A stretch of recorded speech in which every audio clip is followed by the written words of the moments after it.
I always thought residential, that's where I'm going to start. It kind of just feels like that's where you should start, right? You buy your single family, you get a tenant, and you scale from there. I remember it vividly. It's last July. So my best friend's dad owns a storage facility here in town. I'll reach out to him while I'm working out, shoot him a text. Hey, Brian, been interested in real estate. We have a single family house. Didn't know if you'd ever be interested in selling. Immediately responds, yeah, we're busy with everything else. I'd love to sit down and talk to you.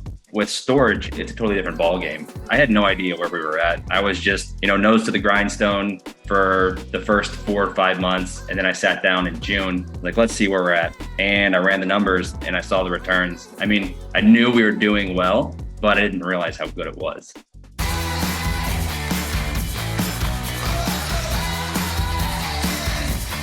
Welcome back, everybody, to the Self-Storage Income Podcast. This episode is a re-release of one of our top 10 episodes with Braedon Haertling. And in this episode, he talks about his journey from where he started to where he is now, how he got started in the industry. Again, this is one of our most top downloaded episodes. Pretty much any episode that has to do with starting out in storage is really, really popular. And this episode is one of those as well, where he shares a lot of really, really good information for any of you guys really looking to just start in the self-storage industry. He comes from, college, the 9-to-5 world, all of those things, and his process of going from that world into commercial real estate, investing, owning and operating these assets. And can't wait for you guys to jump in to hear his incredible story and where he's at today. Great episode, guys. Keep listening and take note. Hey, everybody. Connor and I work really hard to try to bring the best podcast in self-storage that we can. We ask a lot of guests, we do a lot of research, and a lot of work goes into it. If you could help us out by leaving a review, it's so easy. You just go down on whatever device, Spotify, Apple, whatever you're using, leave a great review. It really helps us out. Thanks, everybody. Welcome, everybody, to Self-Storage Income. And I am so excited about today's podcast because we are interviewing a very busy man. He is a PA. He has, almost 2 kids here very, very soon. And he is also a storage owner as well as a laundromat owner. And so how he's juggling his job, everything else. This is an awesome subject that I love, considering I've been there and that's how I started. So with that, Brandon, how you doing? Doing well, AJ. How are you? Doing great. Now, we were talking before we jumped into this, and you were saying you're out of Illinois. You got to state this because it's Nashville, but it's not the Nashville, it's the other Nashville. Exactly. Yeah. There's actually a Nashville. I think there's a Nashville, Indiana as well, but we're in Nashville, Illinois. So we're kind of an hour outside of St. Louis. And yeah, not Nashville, Tennessee. So our population is a little bit smaller. We come in at like 3,200. So quite a smaller market than Nashville, Tennessee. But yeah, we're here in Southern Illinois. A lot of people, when they think of Illinois, it's just Chicago, but there's a lot of states south of Chicago that's still considered Illinois. And it's not just Springfield. Yes, that is very true. I mentioned to you, my wife is from Kansas City. So, yeah. Go out there, see her family. We're obviously investing in the Midwest as well as the Southeast. And for a guy out of Idaho, it's so different because there's so many cities there where there's more options. There's definitely there's a lot of land, but the thing is, you've got to convince the farmers to sell you the land. That's the thing. It's a land grab between all the farmers. So whatever looks like a good ground to potentially build a storage facility, I'm probably sure that a farmer owns that, and you got to talk to them and see if you can get that off their hands. That's the tough thing about being out here in the Midwest. Yes, 100%. I've actually dealt with that out there. So we've looked in a few places in Ohio and elsewhere, and we're like, come on. But yeah, no, that is no. Before we jump even more into this, before we get into building, buying, all that kind of stuff, your PA, give me a background here. So you're obviously have a job, a very busy job. So talk to me about that. Yeah. So we'll kind of start with just the basics. So I'm 29 years old. I graduated from PA school at the University of Kentucky in 2019. Go Cats. So did that, out of undergrad, spent, like I said, 3 years in Lexington. And then we decided that we wanted to be back closer to family because we wanted to raise a family of our own. And our family is here in Illinois. So the plan was to move back, find a job. Luckily, my brother works in the same orthopedic clinic as I do. And he's been there a number of years, and he was my foot in the door. He was like, "Hey, if you want a job, I think I got one for you." I'm like, "Well, sounds like a plan." So that all came together nicely. And then kind of on the back end, as I'm going through school, studying nightly, taking exams, learning what it takes to become a PA, I'm listening to Bigger Pockets, podcasts in the background whenever I'm making the drives from Illinois to Kentucky.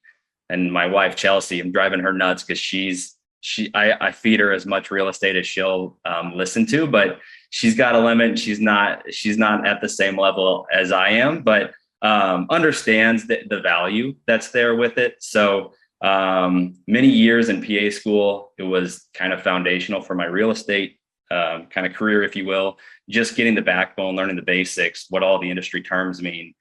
And kind of for the longest time, I always thought, residential, that's where I'm going to start. It kind of just feels, for whatever reason, it feels like that's where you should start, right? You buy your single family house, you get a tenant, and you scale from there. Brandon Turner, you do one, and then you do a duplex, and then a quad, whatever.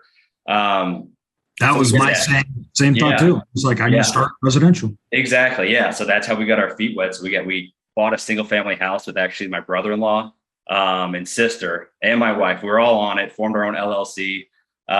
We called that Small Batch 17.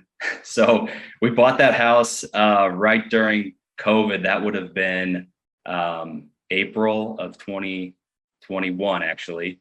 So we've got tenants in there. Everything is going well, but there's some kind of void, like something the fire that was under me prior isn't necessarily quite there anymore. I'm like, this isn't exactly what I thought it would be. So, the rental's doing fine. It's cash flowing. We're not having any, too big of issues with it. And then I don't know how I got turned on to you, AJ. I don't know if it was I think it was through Brit actually on Instagram, because I kind of built up an Instagram for PA students, created a YouTube channel, made videos through Brit. Obviously I found you and then bought your book, read it, and thought, this is exactly what we have to do. So right around. Got ya. Yeah. It happens. Trust me, it happened to me too. Yeah, I know, right? So I remember it vividly. It's last July. I'm working out, and in my mind, so my best friend's dad owns a storage facility here in town, right? We have two in town. He has one of them. My best friend, he was the best man at our wedding. Grew up with his family, know his parents well. His dad's kind of a local business guy. He's got his own financial firm. They actually have an office in Coeur d'Alene now. So they're kind of all throughout the country. Yeah. So they're doing really well with that. But I know that they're traveling a lot. They have grandkids. The storage thing, while it was a focus, 10, 15 years ago, now they're just kind of getting by with it, not really putting all the time and attention to it like they used to. So I'll reach out to him while I'm working out, shoot him a text. Hey, his name's Brian. Hey, Brian, been interested in real estate. We have a single family house. Didn't know if you'd ever be interested in selling. Immediately responds, yeah, we're busy with everything else. I'd love to sit down and talk to you. I'm like, did not expect it to happen that fast. So they own kind of a bar in our town.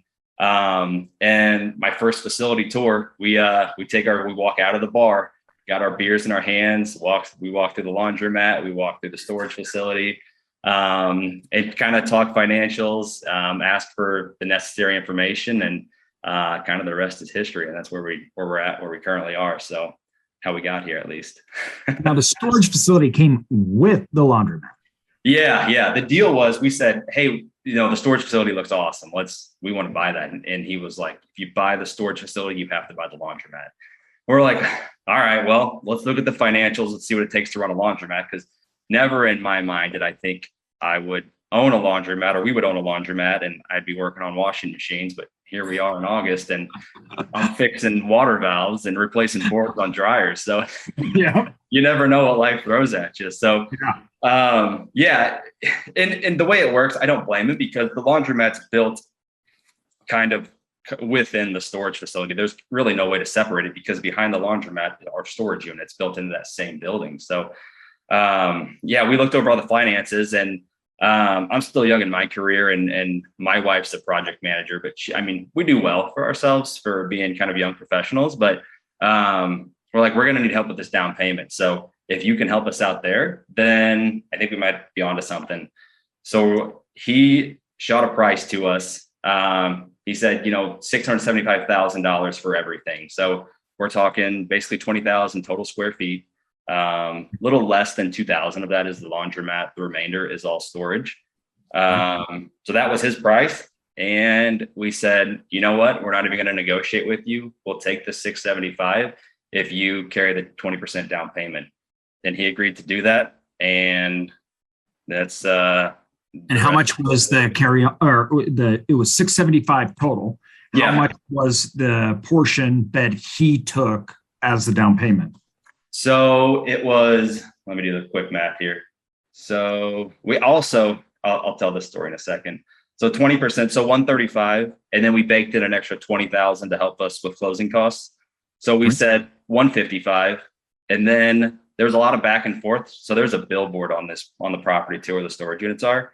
And we were working with our attorneys trying to get the ingress, egress worked out to do it all legally in case we would ever sell, so he'd be protected, what have you. Yep. And like 2 weeks before closing, I'm like, what do you want for the billboard? And he was like, how about 15,000? I'm like, if we just put it in with the seller financing, you got it. It adds like $50 to our payment to him. So we ended up just buying the billboard while we were at it. So that was included. So I guess you could say it was the 135 plus the 20. So that's 155. So 170, I guess, total is what he carried. Yeah. And what was that rate? It's 5% interest only for 5 years. So nice. Yeah. And then 5 years, and then you pay it off. Exactly. Yeah. The plan. So we've done a lot of value add so far. So plan is to pull cash out, pay him off, own it free and clear, and then hopefully have some additional equity to roll into another facility, which we plan. Ideally I would do that before 5 years from now, because I love this asset class and everything that it has to offer. So now walk me through here, the 675, what was the loan? So you're at whatever that is, 550. What was the loan on that? What was the interest rate for the loan?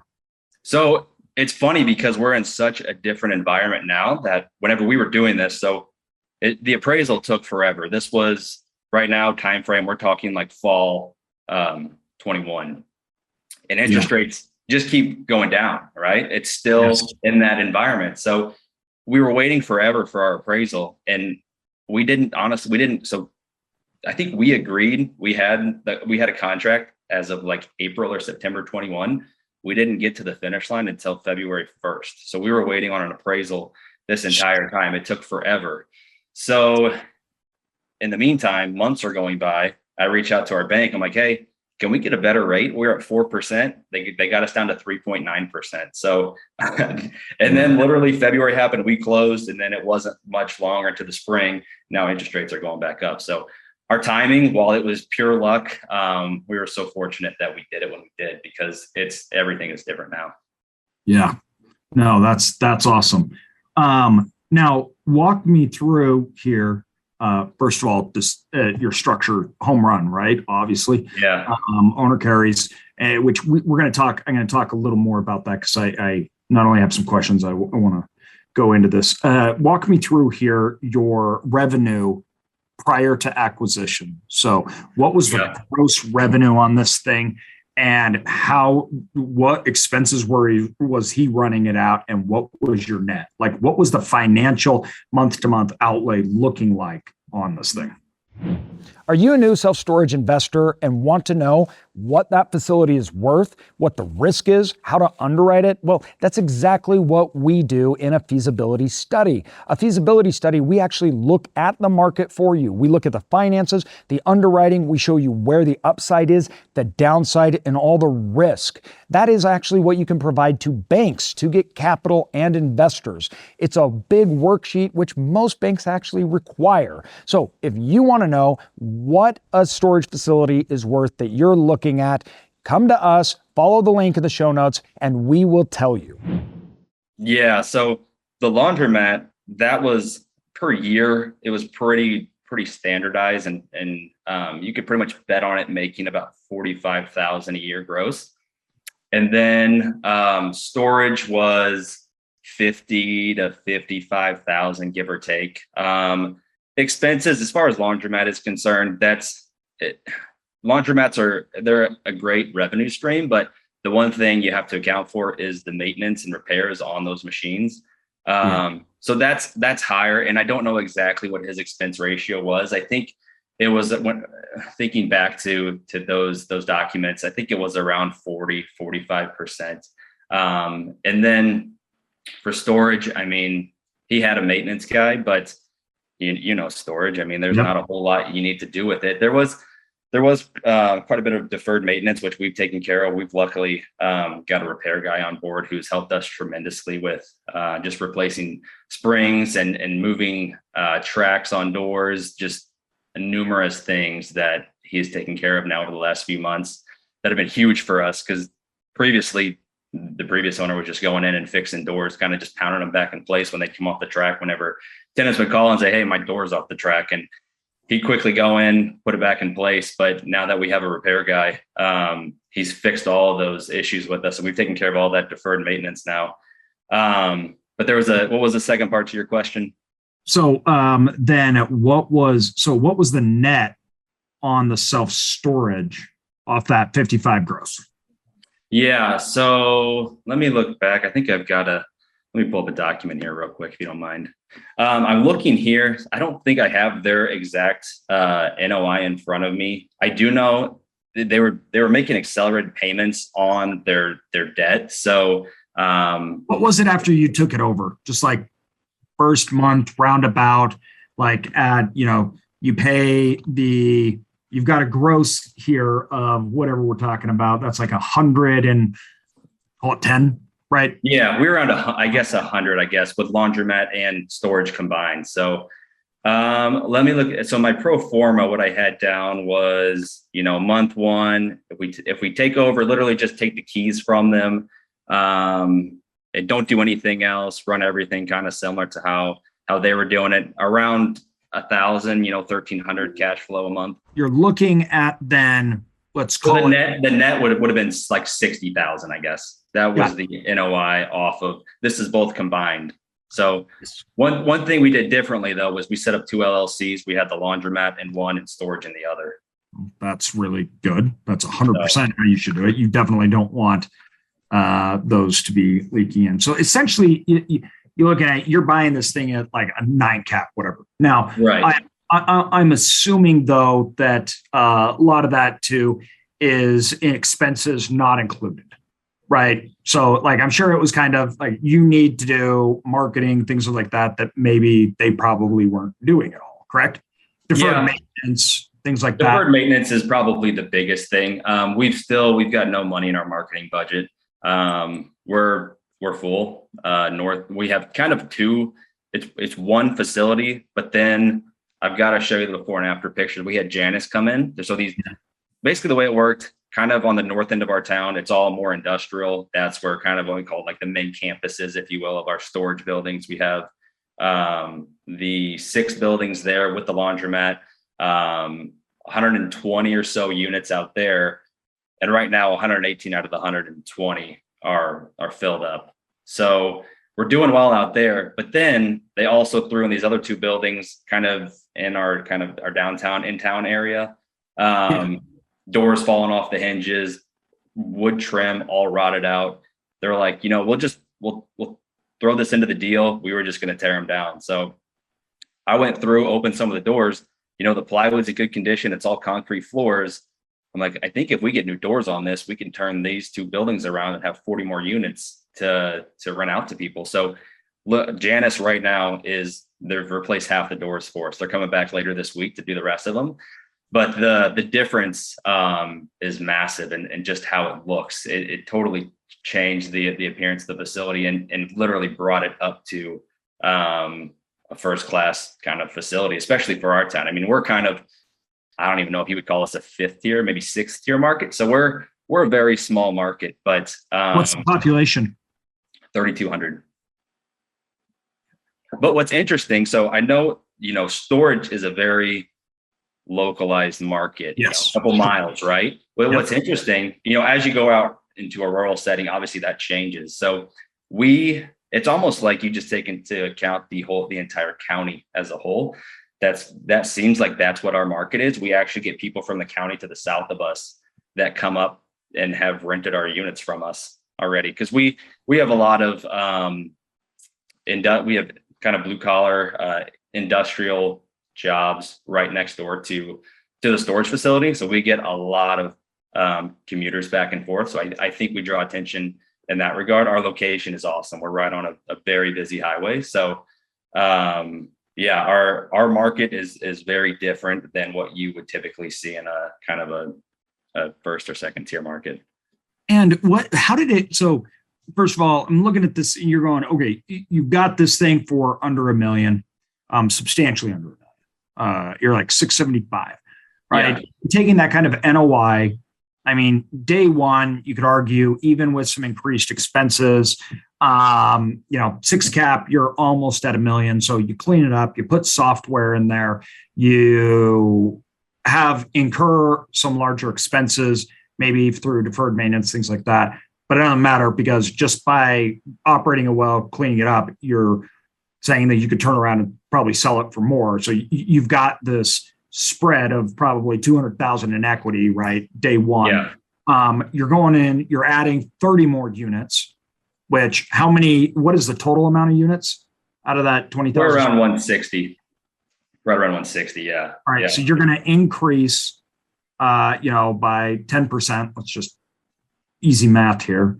10% on your 110 plus 1,000. So, you're going to add on to that net operating income of 60,000, at minimum 10,000. So you're already at another 70,000.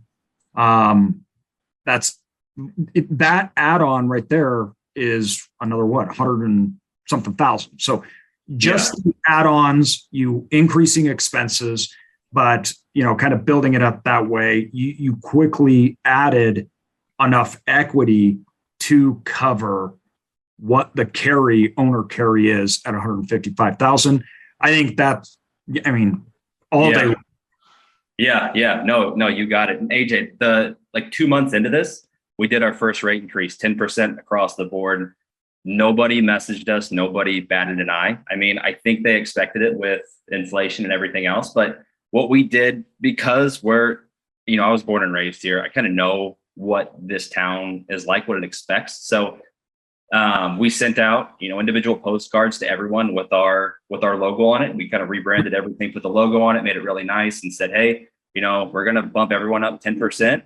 But the plan is we're going to install better security and better lighting across the board for the entire facility. And I think people saw that and thought, this isn't just a new owner. They're actually going to try and improve things.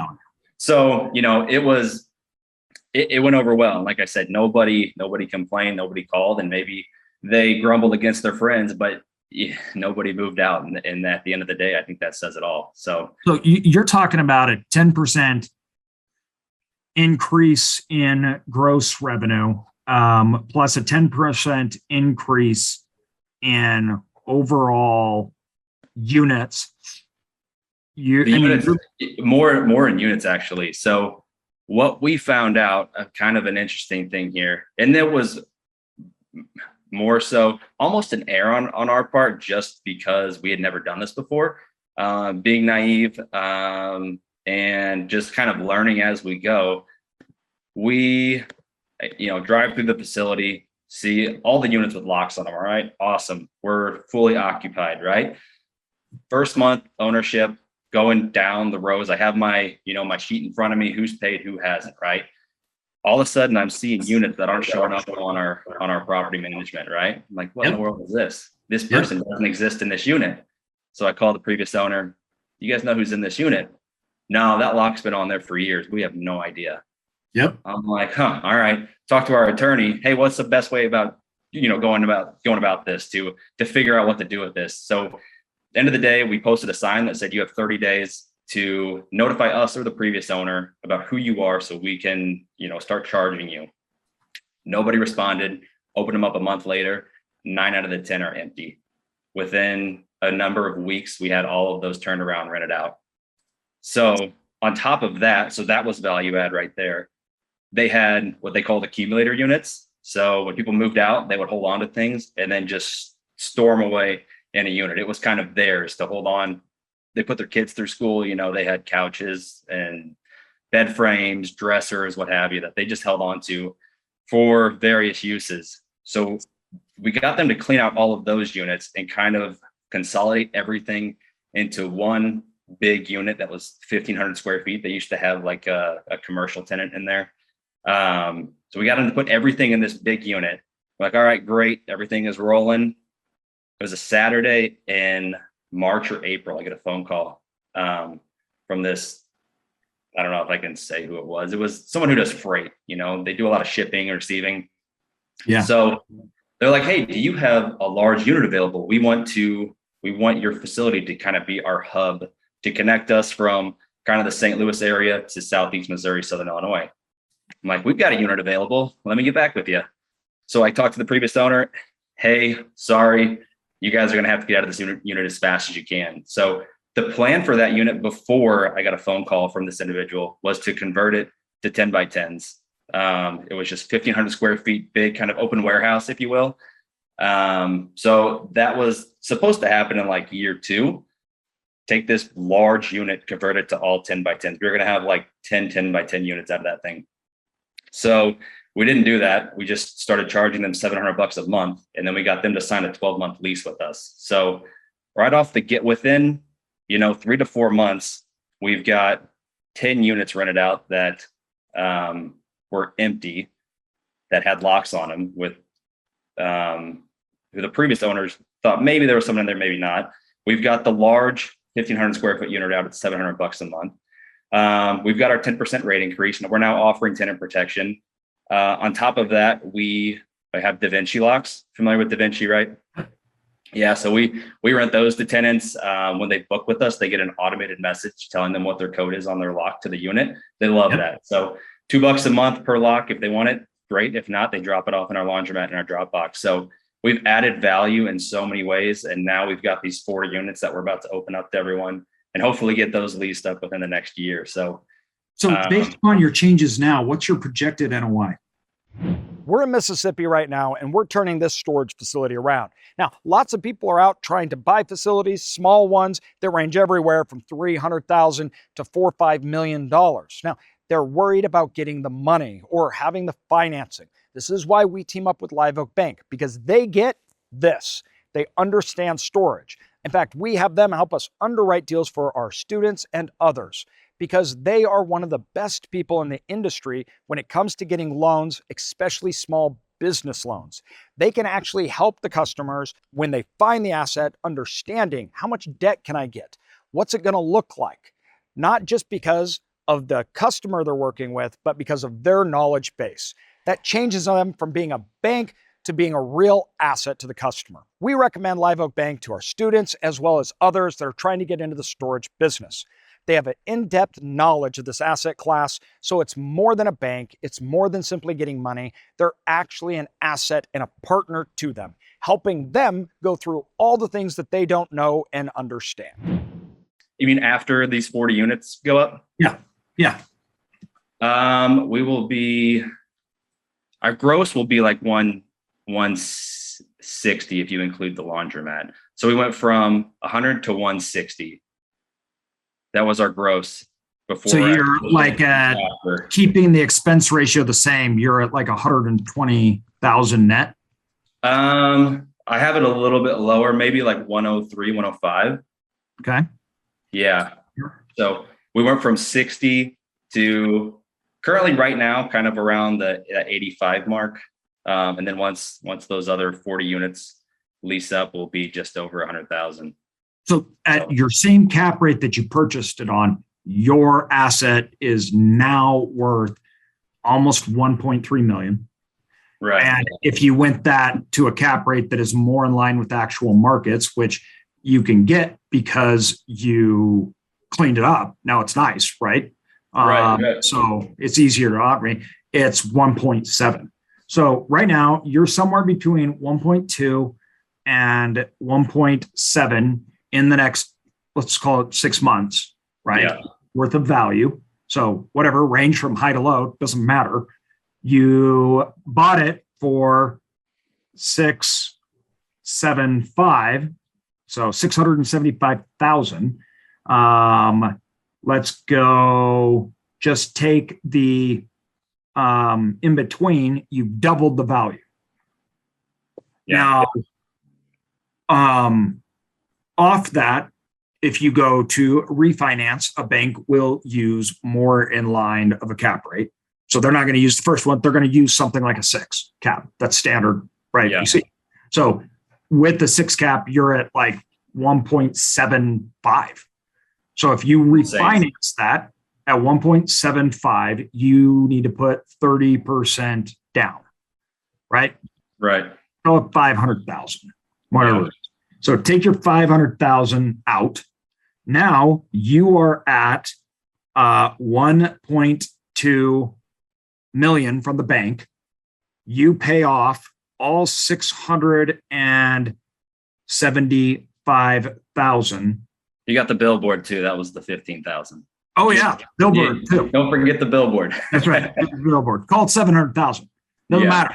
You're paying it all off. You're paying the owner carry, and you're pocketing more than the owner carry even is today.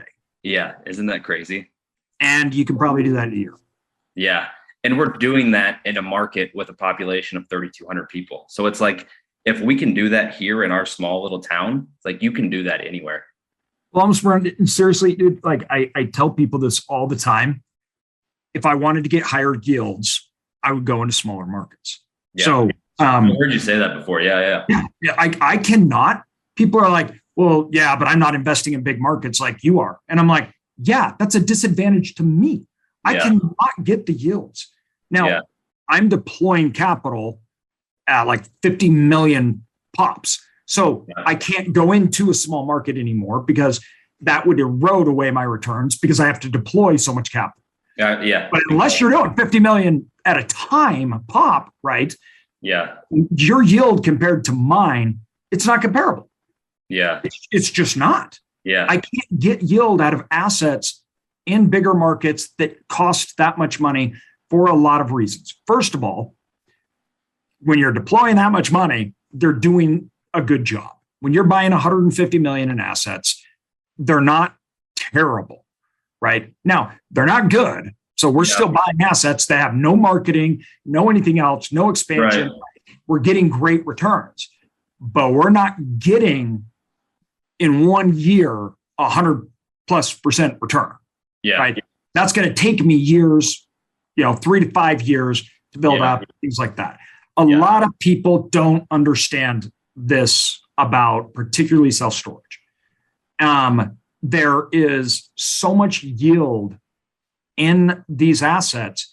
The reason being is the big boys haven't moved into small markets. So all the owners have never had to compete. They've never optimized. They've never needed to. And their cost basis was so low that when you're buying them, it's like you could go in to an asset, they're 650,000, and you're like, based upon today's rates and everything, this is worth 2 million. But they're sitting here looking at it like, I built it for 250,000. Right. So I'm getting over double my money.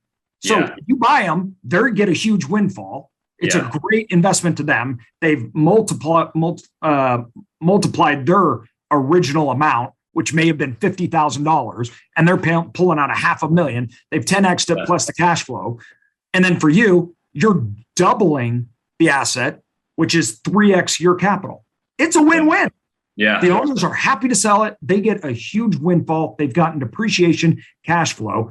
You can streamline it more in line with today's markets, and you're getting returns that you just don't see, particularly in real estate. Yeah. Yeah.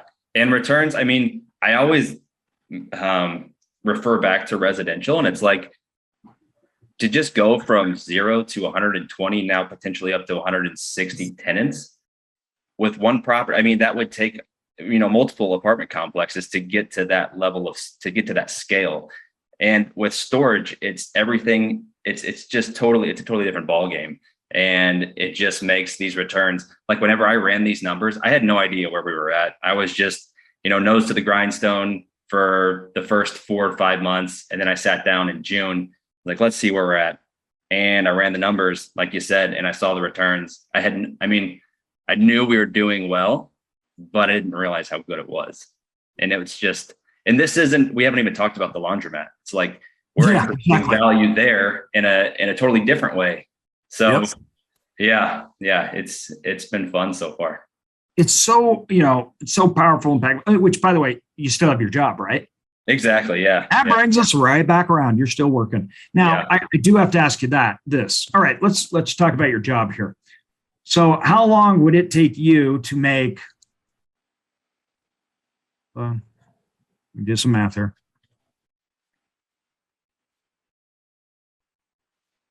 $600,000.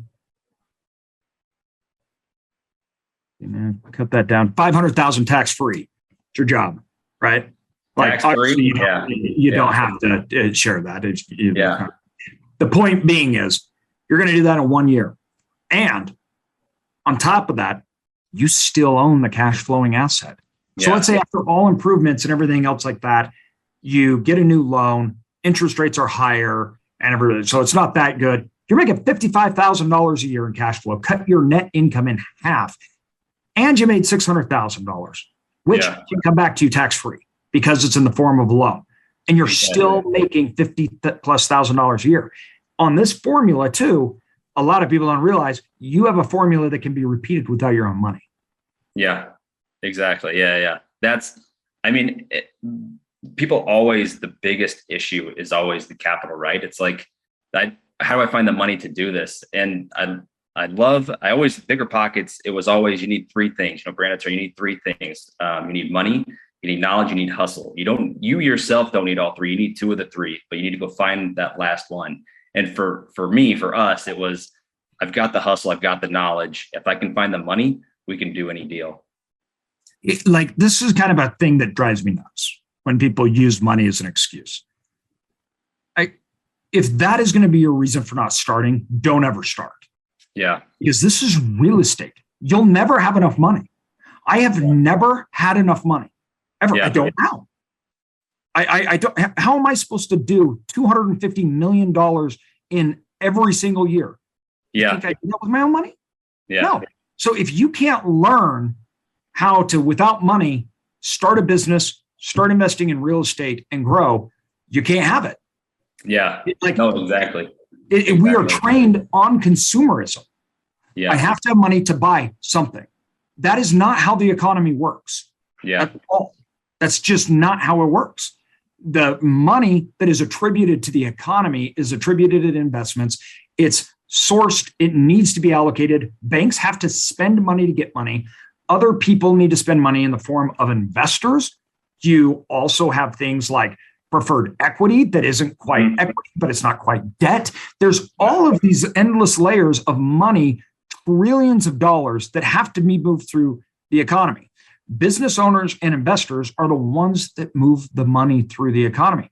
It doesn't mean they have it. They're the ones that move it. Yeah.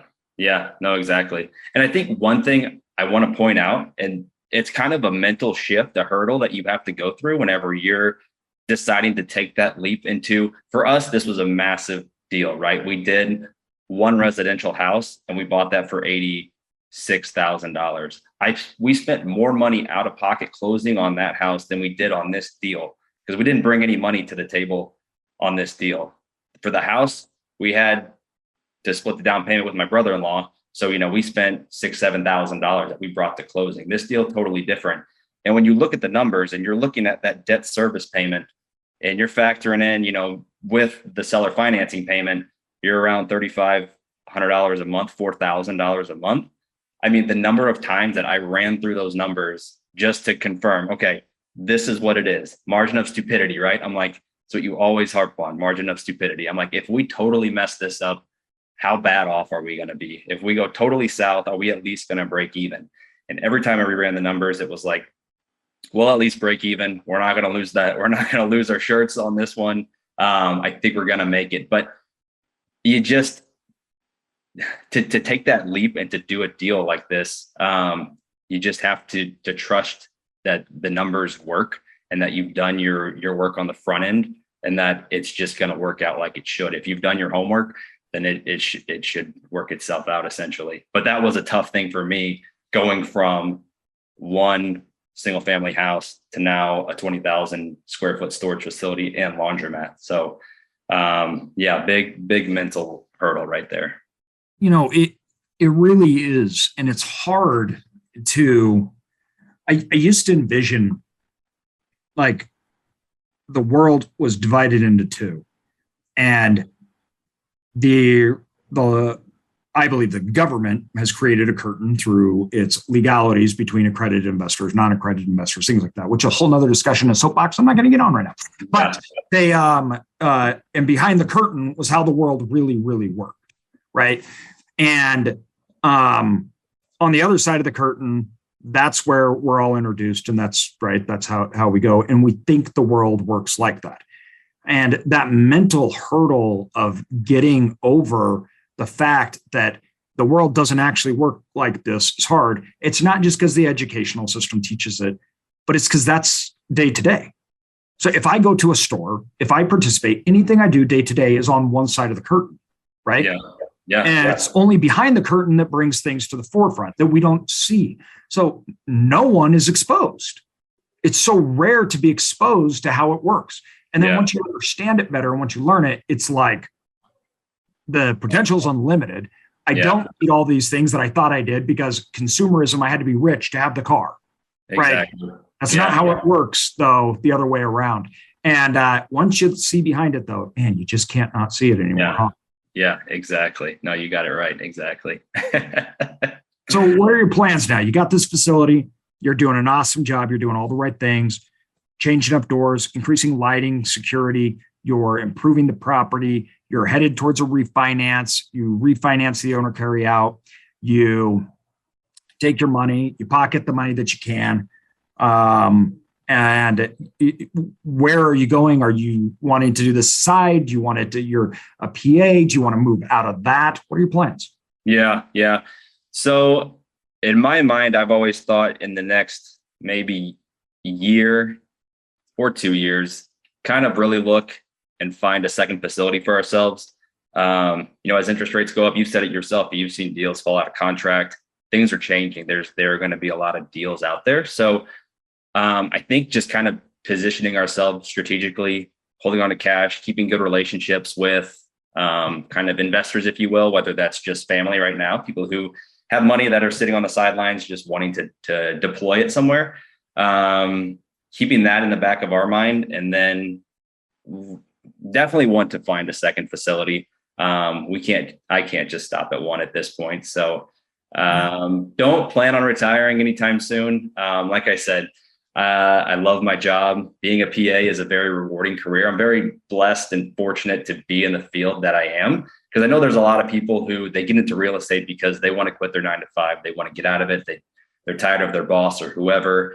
So I'm lucky in that regard. That wasn't me either. Yeah. Because you were insurance, right? I was insurance, and I was really good at it. And I liked it. Yeah. I'd grown up around it. It's all I knew, right? It was just like, and I just thought, oh, me and my dad are working together. I'm in control of my own income. I can make good money. And I wanted to build a career out of it because I thought there was a whole lot of potential. I was very worried though about having my income all from one place. I needed to, all the things that we know, even if you love your job. Yeah. Two, also, I very much realized the power of that income. And this is something that I think is so overdone. Quit your job, become an investor, things like that. And I always ask, okay, let's do this. What is that job worth to you? And you look at it both ways. Yes, jobs can hold you back, everything else like that. But let's just talk about what that job is worth.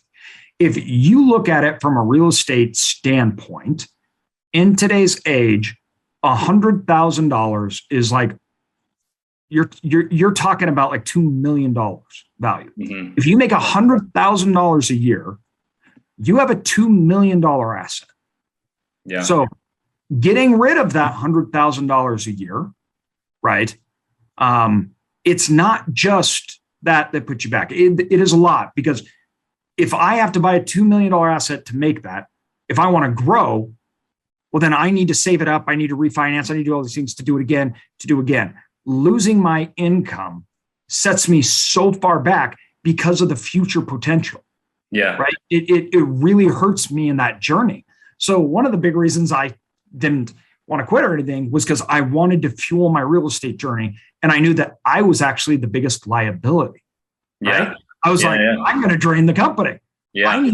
That money was so valuable because I realized 50,000 equals $1 million. Right. And to me, turning it around, everything else like that, it was actually like 50,000 was the equivalent to like 3 million when I did the math.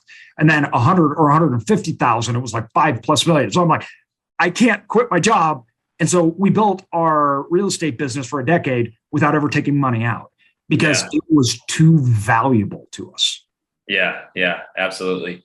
And I've already thought, what happens if I quit my job or something happens and I can't work anymore? You had the whole situation with Guillaume Ray, right?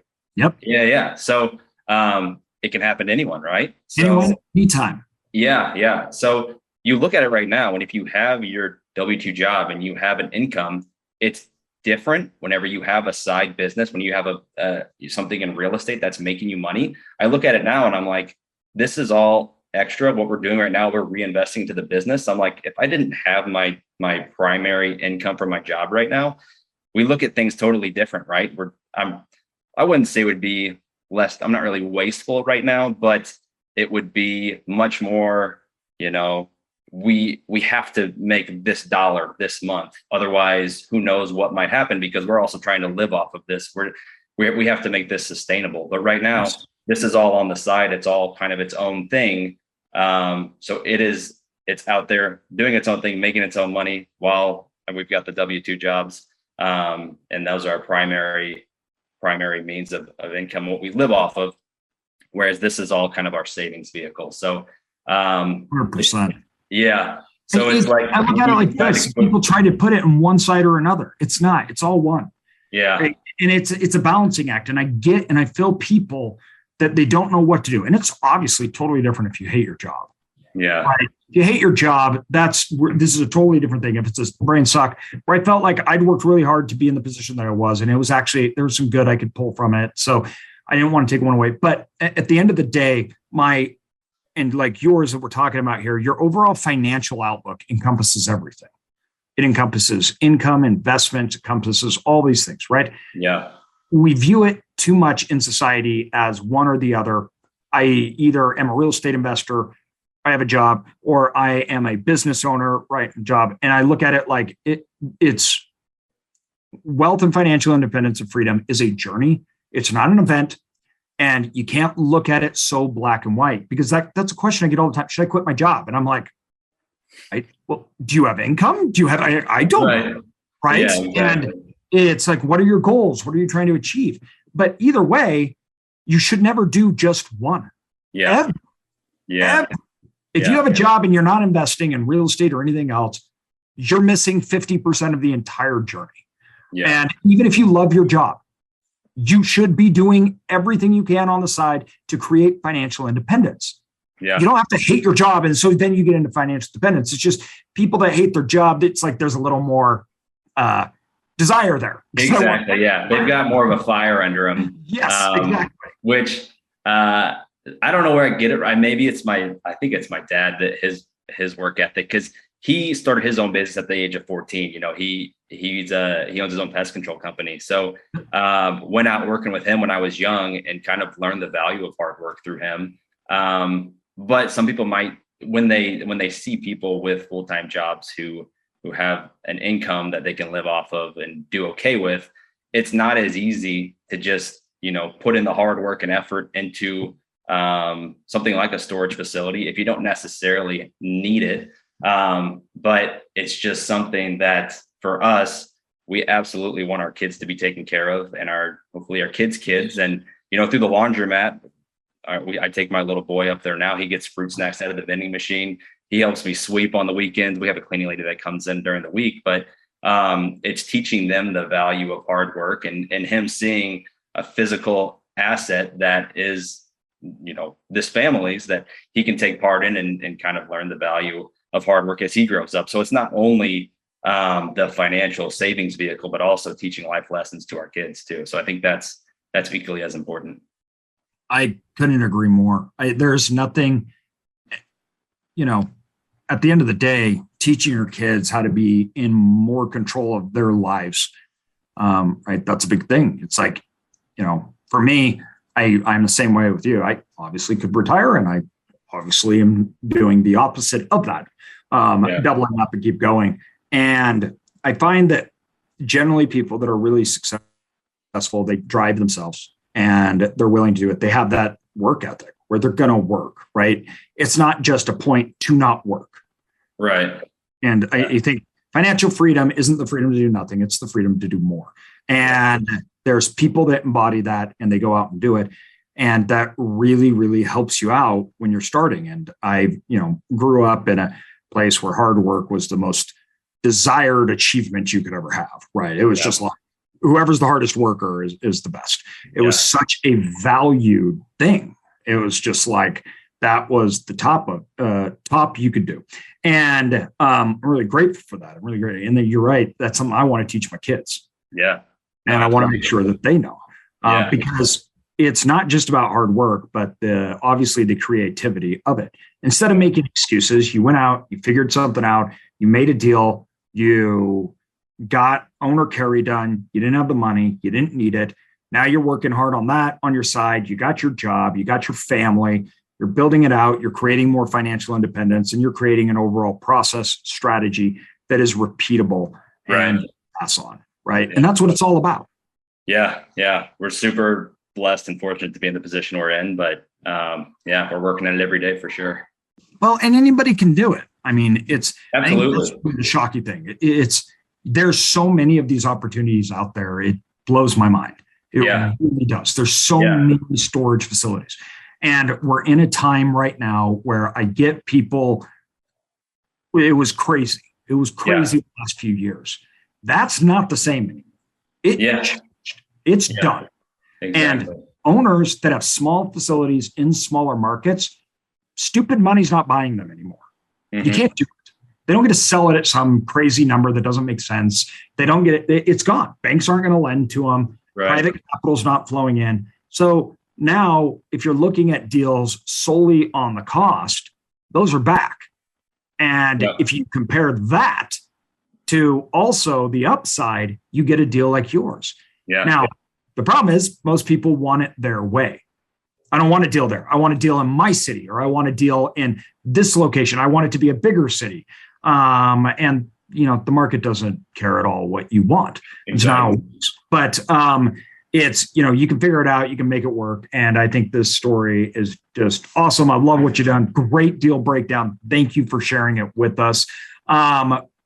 Where can people go to watch you on your journey, man? Like how can people see more what you're doing, learn more from you?